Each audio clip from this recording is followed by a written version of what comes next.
All right, so quickly and succinctly, to catch us up, because we have a game at 8.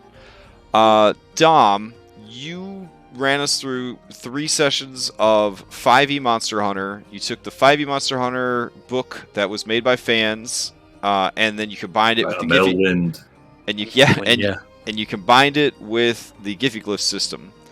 So we're going to have a postmortem. You're going to tell us what went right, what went wrong, and we're going to give you any feedback that has to do with the things that you're talking about from a player's perspective.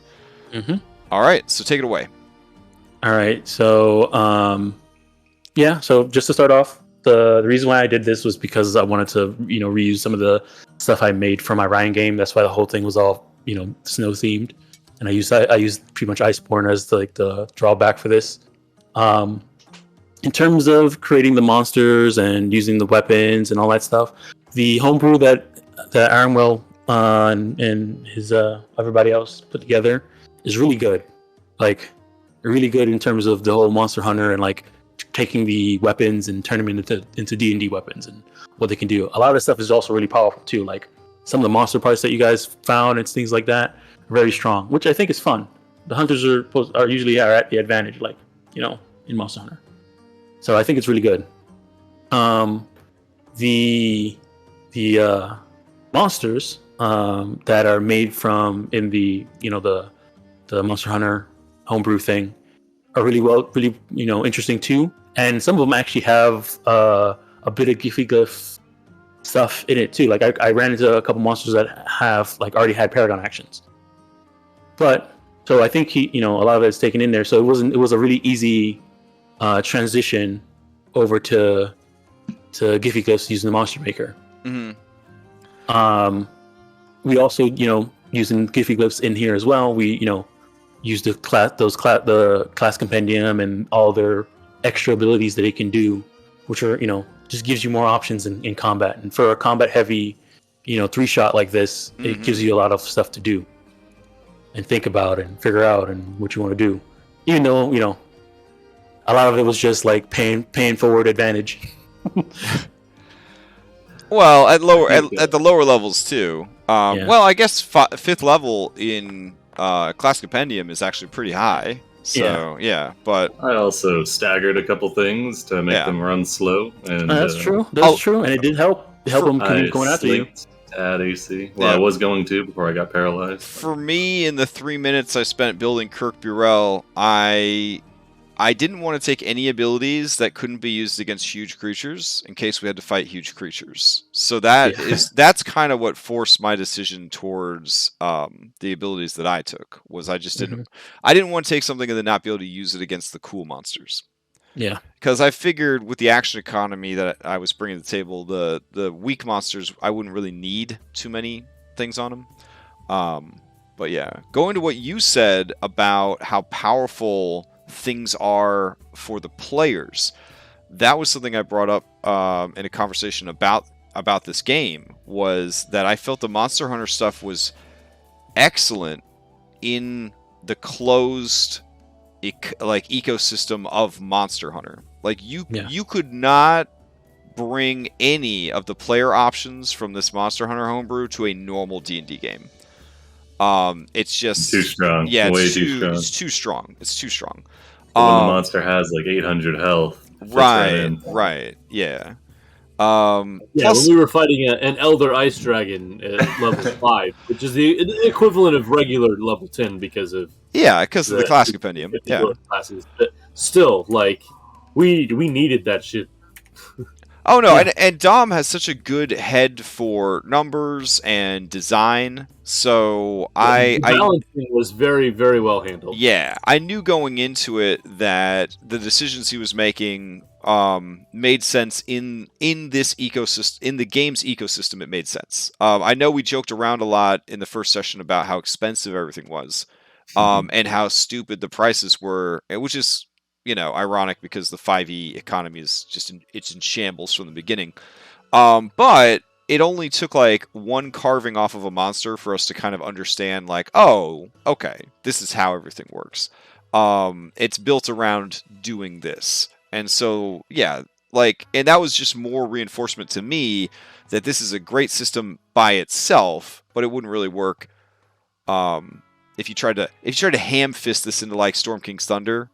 I don't feel like it would work. Like you would have to rework a campaign around these mechanics and items and crafting rules and exactly.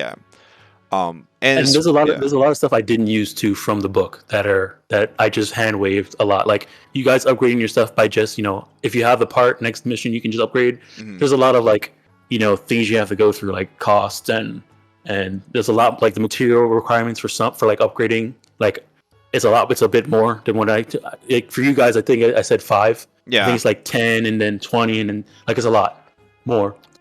There's a lot more, which captures the grind of Monster Hunter as well. But yeah, I definitely understood why you wouldn't want to run a full campaign of this, because I feel like the mechanics and the design are definitely focused on fighting, carving monsters, fighting lots of monsters, carving lots of monsters, hoping for RNG in all aspects of life. Like RNG for your drops, RNG for the crafting, just RNG for all these things.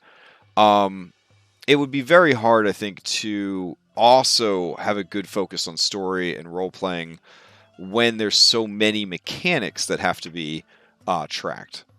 Yeah. It would definitely play like a Monster Hunter game, yeah. Mm-hmm. Mm-hmm. So I for now, we can, since we don't have that much time, I'm just going to go through each hunt. So we had 3 hunts, so we'll start from each hunt and just go through the monster, what you guys ran into, and stuff like that. Totally. So I'm able to load in now. So okay. So let me bring you guys to the map. So the first hunt was the Beototus. And so I actually kind of had a couple things prepared for this that you guys didn't do that I thought were kind of cool. Like the original thought was like at the beginning, you guys are gonna, if you guys took more palamutes instead of palicos, then I would have said, okay, you guys can take sleds to get there, and then I was gonna have the monsters fight you while you were on sleds. Nice. Yeah, kind of like cool. Like one of the monsters. I think there was one Monster Hunter where you're on a boat and like there's like a giant sand shark. I want to say that was like 3, right? It was 3 ultimate or something like that. Yeah, 3 ultimate, something like that. Yeah. So similar, right? But you guys went palicos, so I decided to have you run into the tiny sharks instead. Mm-hmm. And well, that was mainly because of the really really bad survival tracking roll that you guys rolled, first tracking roll of the game. Mm-hmm. But so the whole way I had to set up was that I just had like a couple maps made that were supposed to be zones for monster hunting, and I kind of made it so that each monster kind of had like 3 zones that he mainly focused around out of them, and then if you went to those zones, you would run into that monster. Right. And then the actual homebrew has like a tracking system about like, okay, they need to find this many pieces of monster tracks to find out the location of the monster before they can get there. And then each time they roll, to track the monster, there's a table where they can either run into an encounter, find a track, or find a misleading track. Oh, okay. Yeah. So, and we didn't come across that because we had one like a tracking palico with it, or not a palico, a palamute. So the palamute does have a tracker ability, but it's just supposed to give you advantage on those things. What I did was say, okay, if you have a palico, because we're doing one shots and we got to save on time. So what I did was, if you have a palamute, and you find a successful track from him, you can figure out where the monster is. So you guys can, if you guys want to run to the monster and fight this really high HP monster with the limited amount of time you guys have, you guys can do it. Yeah, without that, like a full campaign, I could definitely see there'd be sessions devoted purely to tracking. And just tracking and hunting and gathering. Yeah.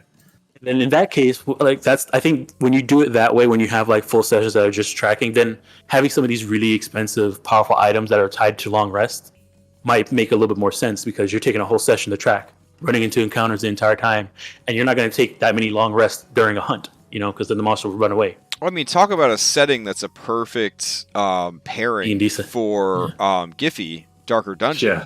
because that it's all about wearing down your resources, managing your resources, surviving out in the wilderness and stuff like that. So yeah, I mean, it's definitely a great combination that you came up with. Yeah. So the Bay of Totus, it had a couple areas. So I'll bring you guys to this map. Let me see. Hold on, bigger. Unrestricted vision. Actually, I'll just turn off token vision off of here. Actually, so you guys can see without bringing out characters or not at all. All right. Save and activate.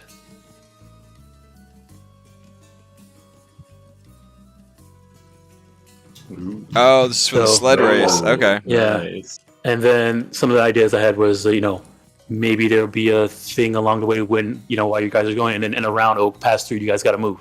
Things like that. Oh, man, that would be pretty rad. But there's that. But, so with that, and then with the Bay of Totus, a lot of his abilities and stuff like that he has is directly taken from the homebrew. Right. And all I did was just, go ahead and put it inside the Giphy calculator, and I got, different numbers for lowered him down to level 6. So he was level 6 when you guys were fighting him, not level 5. Right. And scaled him up for a solo of 8.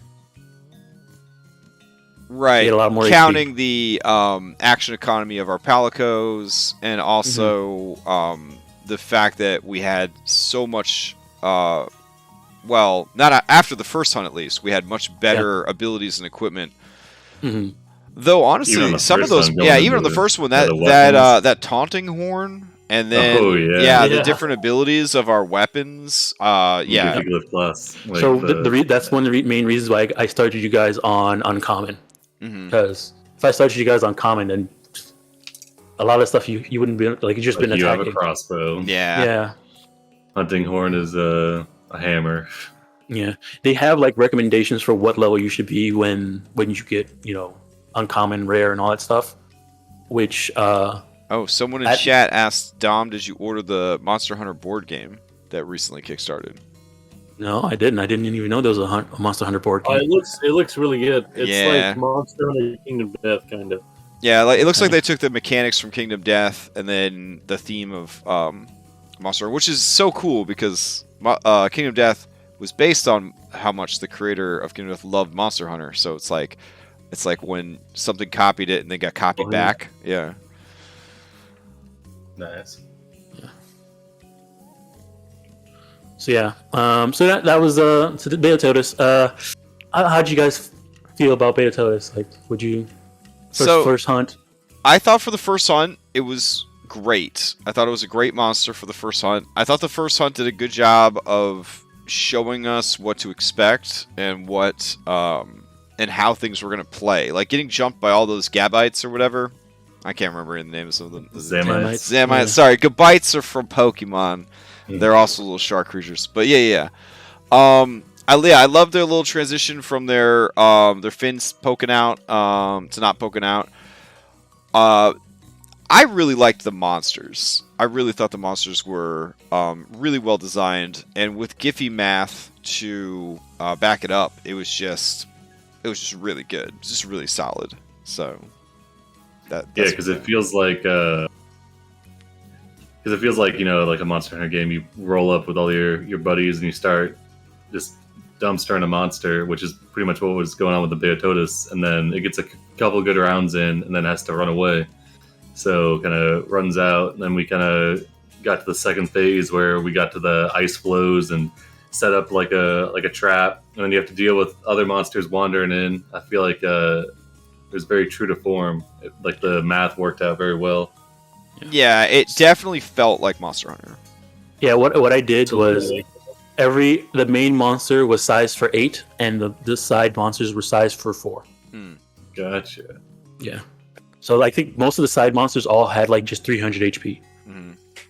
And then the main ones had a lot more HP for, whatever their level was and whatever type they were. I think I did Striker from pretty much all of them. Yeah, that makes sense. Because I didn't feel like, they should have, it's easy to hit a monster in Monster Hunter, they just have a lot of HP, and Strikers fits that really well. Yeah, Mhm. yeah. Oh yeah, with having breakable parts that also tied into the main health pool. Is that your design, or is that like from the homebrew?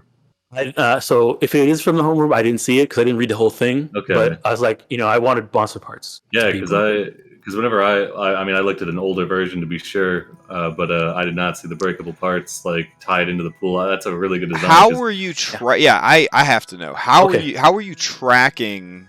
So on the side, Yeah. I made the monster, right? Mhm. And then on the side, I just had a duplicate of the monster renamed. Like I had duplicate linked versions of the same monster. So Beototus has Beototus. There's Beototus fin, Beototus horn, and Beototus tail fin. See, that's how I've been doing it in Foundry. I just had them off on the side as well. But I thought maybe you had like a spreadsheet or something. No. Whenever you guys did damage and you said, okay, this is to the tail, and it hit, I would just go to the tail and take the damage off of that as well. Oh, so so you had to update elegant. in two places. On two monsters. Yeah, on two Okay. monsters. Yeah. Oh, that's not too bad. Yeah, you just shift click and You could do have both of even them. had the copies of the body parts out onto the field and just had them invisible. Oh, yeah, I just had them in the margin. Oh, okay, nice. Okay, Yeah. all right, As this medium-sized version of themselves in the margin with their names. very cool. If you wanted to risk it, you could use mount up, stick them on the monster. I mean, but yeah. So the way I set it up is that horns are resistant to all damage except bludgeoning. Wings or things on their back are resistant to all damage except piercing, and tails are resistant to all damage except slashing. And if the body That's part resisted the damage, did the core No. hit points gain that No. resistance as well? No. Oh, okay. So the monster had its own normal resistance, whatever. But if you used slashing against the tail, you did full damage, unless the monster itself had. Like if the monster had resistance to slashing, Right. like normally, then yeah, it's all of its part would have had resistance to slashing. Gotcha. It kept all of its same resistances. It's just that if it was the tail, it would always be resistant to everything except for slashing. Gotcha. So that's why slashing damage is better at taking out tails. Mhm. Blunt weapons, bludgeoning would be better at taking out horns, and range attacks, Oh, yeah, which I are feel usually like, piercing, good at taking out wings. I Okay. think it's a pretty good solution for having you have to flank to be able to get at the tail because Yeah. kind of have to be at the front to get the head and get the horn. So you yeah, know? I made it so that any melee attack that you can hit one part, and I usually make that a horn or whatever seems like the Or a easiest thing. face, or yeah. Face or something like that. Then tail, you got to flank, and then wings, you have to do a plunging attack, some type of aerial attack. So that gives insect glyph person something to do too when they're slashing, and they can go for the wings too, and then something for the range people to contribute as well. If I recall, there was no fall damage, so plunging attacks Yeah. were outlawed, right? No, That's you not can so plunge much attack, outlawed. You just wouldn't get the the house rule of dragoon damage. Yeah. Practically outlawed.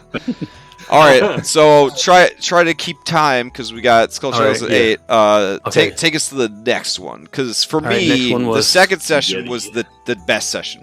Oh my Yeah, god! the second one It's ruined. like The second one was Ooh. so good. It was a quality plan, then the plan going haywire, and then a satisfying finish. for Yeah. sure. I could figure.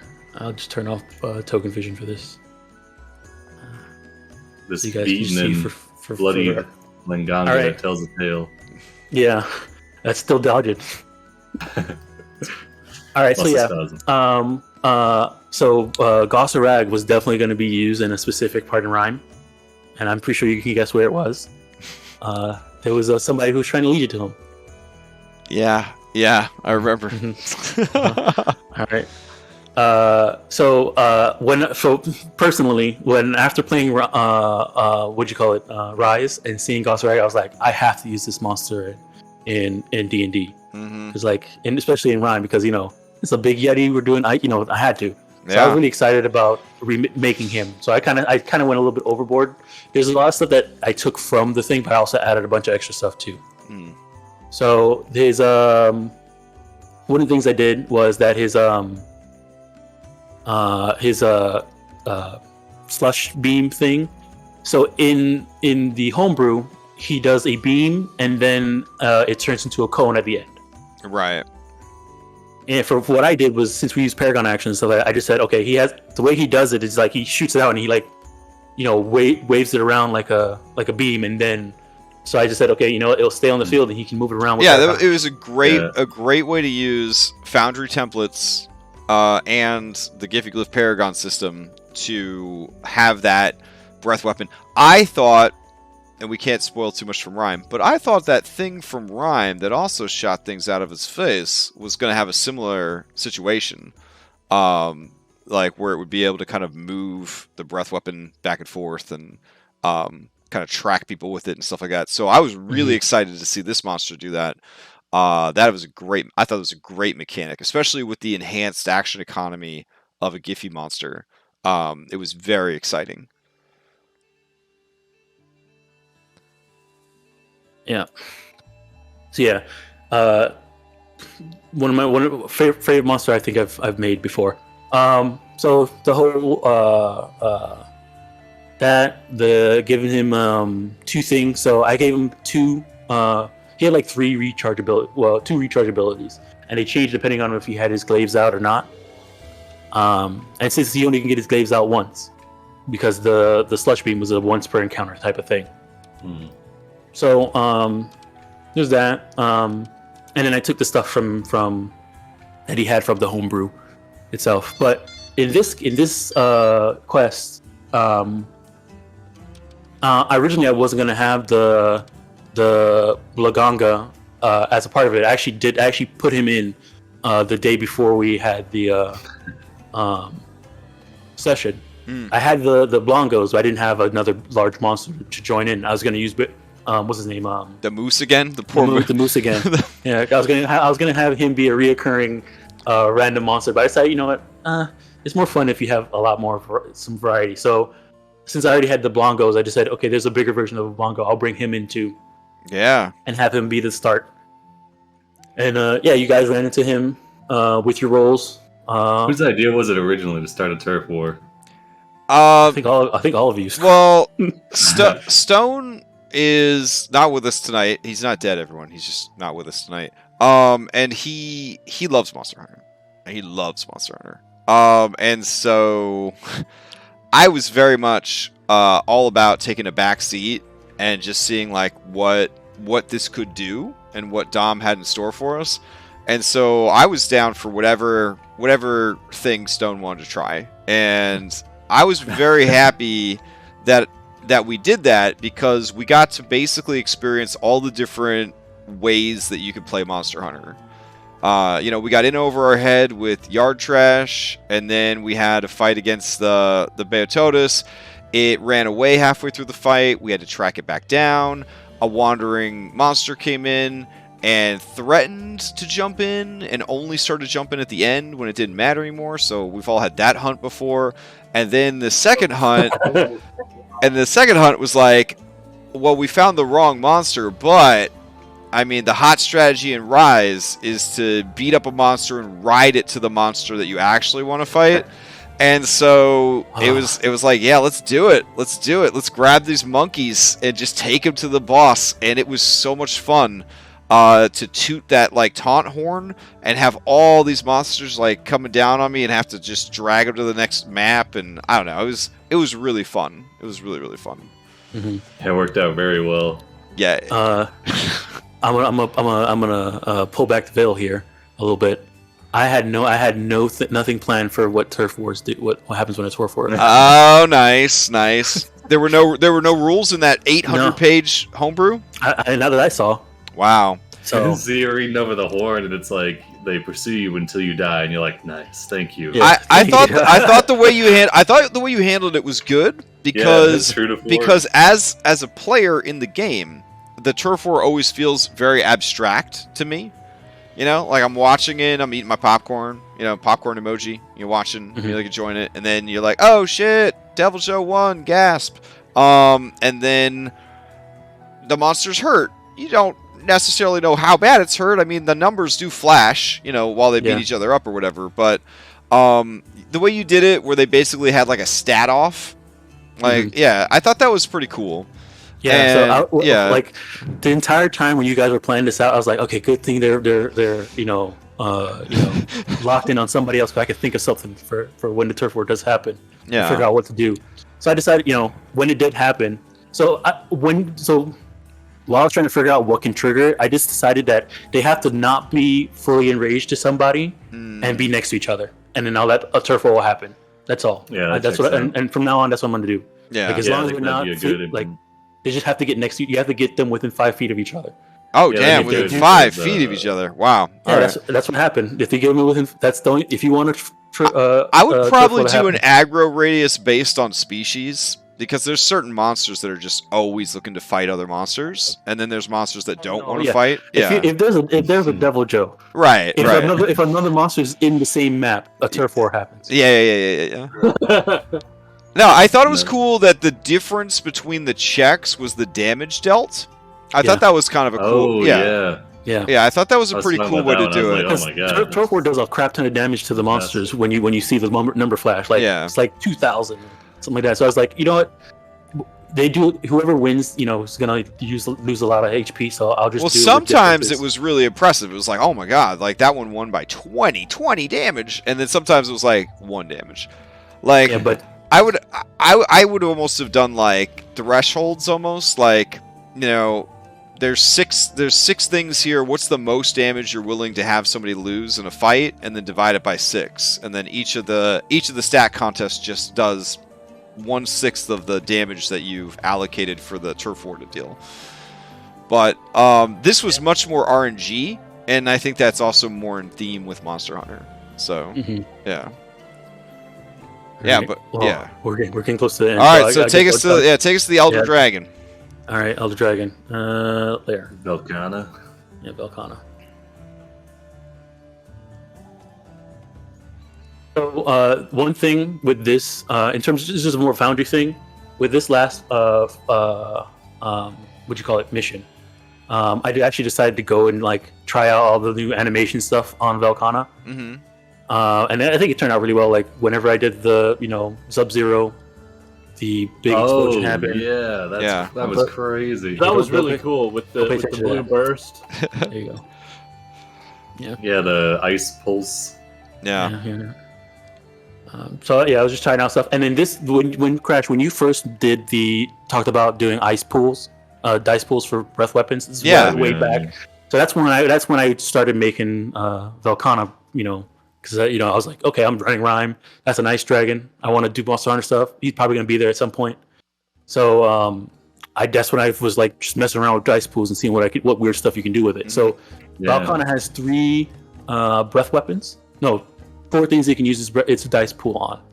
That's to make walls with his breath weapon, to drop the ice balls on top of people, to do a cone, or to put on a shield.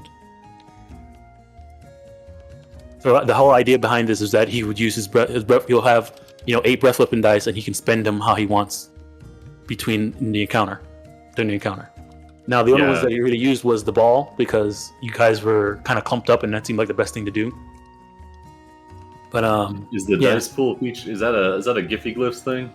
No, it was something Crash made. Yeah, so when I first started doing Giphy monsters on Giphy's Discord server, I was like, how you guys handle dragons? And everyone was like, oh.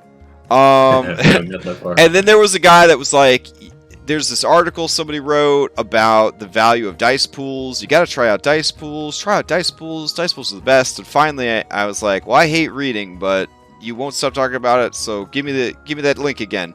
And I read that article, and there was a lot of math. Oh, there was a lot of math. And then I was like, this is actually pretty fucking solid. And the math was good, so I liked that. Because here's the thing. In Scales of War, I ran an encounter against the first Dracolich. So the Tiamat had raised up the first Dracolich and brought him back into service, and he had this breath weapon that did multiple types of elemental damage at once, and the whole deal is a very nasty breath weapon. He got that recharge every round, for like 5 rounds. We almost lost the whole campaign. Like, they had to run away. They had to, like, these are level, like, 18 people. They had to run away because, like, the RNG was just so bad. So the idea is Dice Pool is a reliable source of breath weapon. Like, the breath weapon will constantly come back at a paced rate instead of there being a chance of it literally happening to you every single round over and over and over again. So that's why the Dice Pool is so good. And that alone was enough to make me consider Dice Pool. But then the article talked about the other way. Yeah, then it talked about using the dice in the Dice Pool as essentially mana points to power breath weapon related abilities. And that's where I was like, that's the good shit right there. Yeah. And when you mentioned that, I was like, okay, this is perfect for, because in the game, he like drops icicles on the floor, makes ice walls with, and then shoots out ice beams and stuff. I was like, this is perfect. Yeah. Something I have considered for larger, tougher boss fights is if I really want dice and I'm out of dice, I'm actually considering having a monster cannibalize its health to generate more dice for its dice pool. You could do, and this is something that the person who's been talking about in trying to make a monster in the Giphy channel earlier. He has the ability that is just a recharge ability. Like it's one use per encounter, and it just recharges his attack. Nice. So have it be a phase transition. You get your whole dice pool back.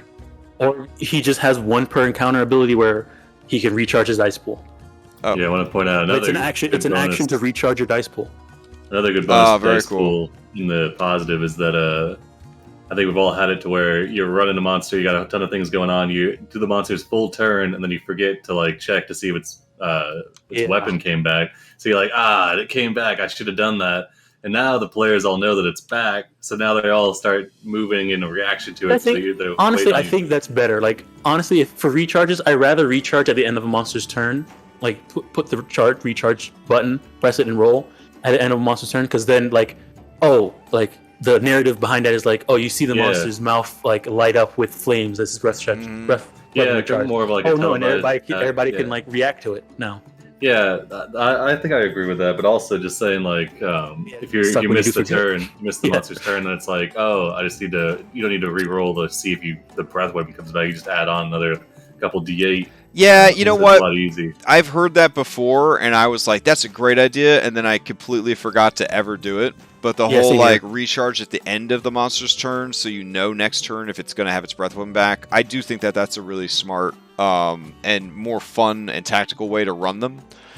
And because I still use recharge abilities, but I do prefer dice pools, but they take a lot more work to set up and design. So it's like, speaking of telegraphed attack, stop.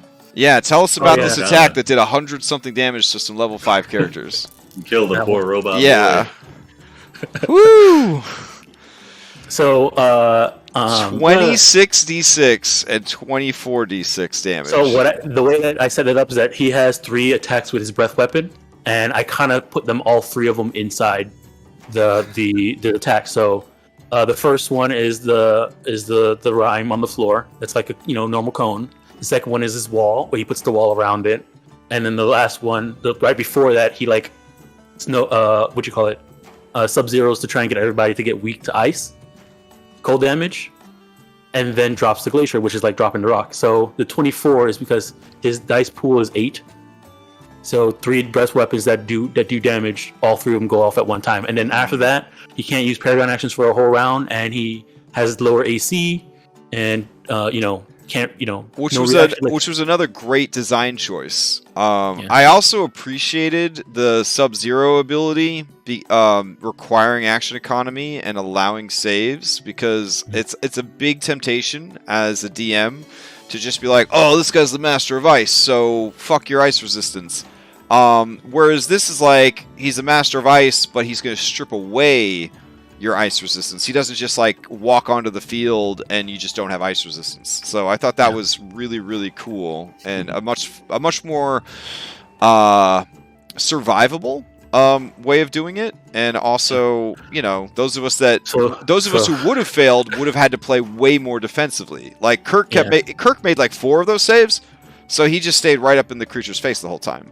Yeah. No joke. I added this in when I saw that you can get immunity from ice. Sounds like oh crap. Okay, so all of his attacks are ice damage. So yeah, like, I was curious how you were gonna handle it because when they were like, "Yeah, you got to fight this Volcana," I was like, "Okay, we're all immune to ice."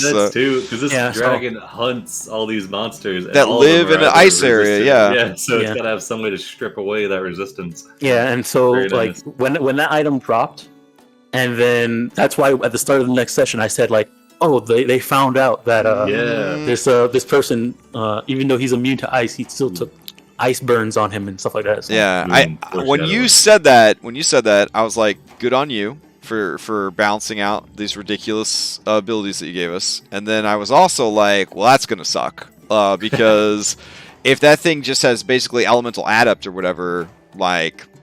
That's going to be rough. So I was very pleased when I found out it was a triggered ability. I was like, oh, okay, this is much more survivable than I thought it was going to be. Yeah, you can see the cost on that shit. Oh yeah. All right. Well, I mean, you got skull shackle. So I want to just throw in that I thought it was great. I think it's a great combination of systems, and I do, however, think that it would be a little tedious as a full campaign, but the format you presented it in was fantastic. I think it would be a great source of one-shots, mini-series, even like a West March style game. I think it would fit all of those really, really well. And definitely the Monster Maker from Giphy takes the Monster Hunter stuff to the next level.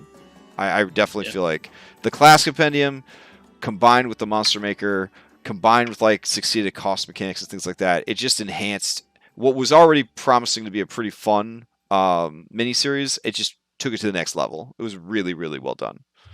Hey, thanks. Yeah, I agree. Yeah, I had a lot of fun running it. Sweet. I think the move to ban casters was a good idea because there's so much, like, I can already see, like, you've got a weapon to keep track of, Giffyglyph special features, and then spell casting on top of it, on top of your, like, slotted items. Yeah. Would just be way too much. So even in, like, a full campaign, I would consider maybe only allowing, like, half casters. Well, Dom and I have been discussing, like, magic user, not magic user in Monster Hunter, and I said, like, the only way to make it authentic is to not have magic users. Like, I think that's the best. Like, best 5e magic users just F everything in the A. So, all right. Well, I would love to talk more about Monster Hunter. Maybe we could schedule another time to sit down and talk about these mechanics. But for now, we need to go run some level 14 pirates through a crazy golden temple. Yeah, I gotta watch a bunch of crazy pirates go through. Oh yeah, it's gonna be nuts. All right, so.